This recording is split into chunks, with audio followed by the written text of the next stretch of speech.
आज अश्विन शुक्ल पंचमी तिथी नवरात्रीचा 5वा दिवस। या दिवशी देवी ललिता देवीचे व्रत केले जाते, सोबतच स्कंदमाता देवीचे सुद्धा पूजन केले जाते। दुर्गा देवीच्या 5व्या स्वरूपाचे नाव स्कंदमाता आहे।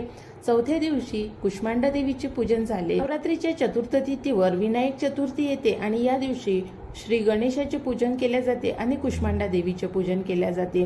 श्री गणेश आणि कार्तिकेय हे एकामागे एक येतात, म्हणजेच चतुर्थ तिथीला विनायक आणि पंचमीला कार्तिकेय। कार्तिकेय आपल्या मातेसोबत म्हणजे स्कंदमाता सोबत राहतात। तर दरवर्षीप्रमाणे नवरात्रीच्या चौथ्या दिवशी विनायक चतुर्थी येते आणि कुष्मांडा देवी सोबत विनायक म्हणजे श्री गणपती येतात। आज 7 ऑक्टोबर नवरात्रीची 5वी माळ आहे। नवरात्रीच्या 5व्या माळेची देवी स्कंदमाता देवी आहे। या देवीचा प्रिय रंग पांढरा रंग आहे।